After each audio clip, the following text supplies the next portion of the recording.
qu'aujourd'hui, investir dans l'avenir, c'est investir dans la jeunesse. Moi, je suis venue participer au grand débat national étudiant parce que pour faire remonter en fait les problématiques étudiantes, notamment celle du plan Bienvenue en France qui a été décrété par le gouvernement et qui va viser à augmenter les frais d'inscription pour les étudiants étrangers et les faire passer à 2 700 € la licence et 3 700 € le master, et qui est pour nous en fait une mesure qui est totalement inacceptable. Alors du coup, on l'a fait remonter dans plusieurs instances. Il y a eu des motions qui ont été déposées dans beaucoup d'universités, dans beaucoup de conseils d'administration de plusieurs universités, notamment l'université de Caen qui a pris position à l'avant-dernier conseil d'administration.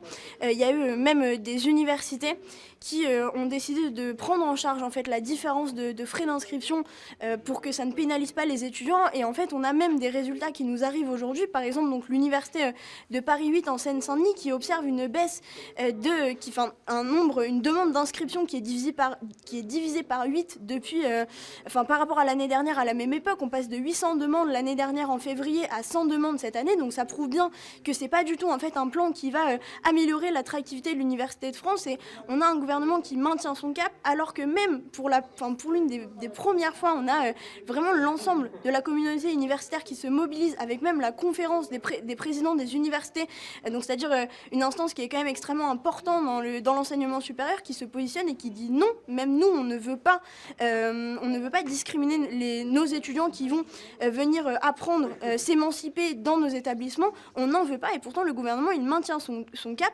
Et totalement parallèlement à ça, Emmanuel Macron, du coup, il organise un grand débat national en prônant la démocratie. Alors lorsque on descend dans la rue, lorsque on fait passer des motions en conseil, lorsque l'on se mobilise, on fait des assemblées générales qui, dans certaines universités, rassemblent plusieurs milliers d'étudiants et d'étudiantes, on ne nous écoute pas. Et l'un des derniers ressorts en parallèle des manifestations et de la rue, moi je me suis dit pourquoi pas. Et on verra bien. Aujourd'hui, le thème c'était l'organisation démocratique. Il y avait deux thèmes distincts. Vous, sur ces deux thèmes, qu'est-ce que vous avez à dire sur chacun des thèmes qui étaient abordés aujourd'hui ?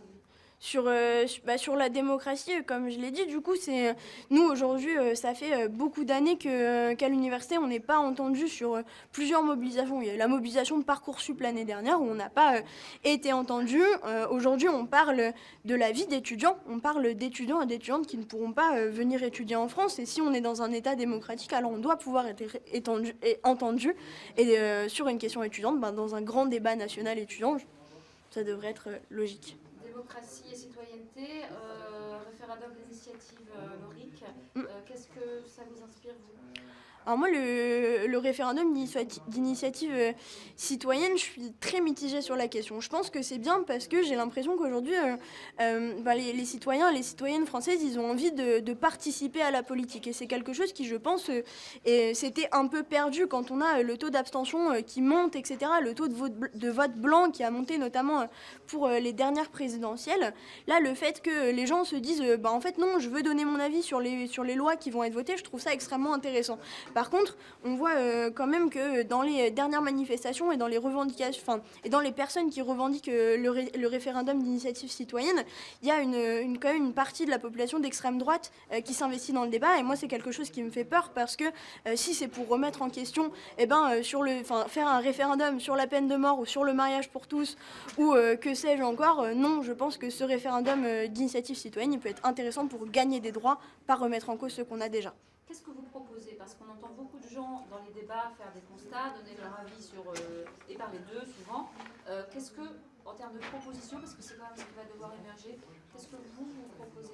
Alors moi je suis étudiante, alors j'ai surtout des propositions sur l'enseignement supérieur, une augmentation des bourses, une bourse qui est calculée sur nos revenus à nous, parce que aujourd'hui en fait ce qui se passe depuis quelques années, et notamment depuis que M. Macron est au pouvoir, c'est que on n'a pas cessé de précariser la jeunesse. Depuis le départ, on a eu le gel des bourses, on a eu la baisse des APL, on a eu Parcoursup qui met en cause l'origine sociale pour être accepté dans l'enseignement supérieur. On prend prendre l'argent dans les poches des étudiants encore. Et on a un étudiant sur 2 qui est salarié aujourd'hui en France. 47%, on est à une étape charnière. La prochaine étape, ça va être quoi?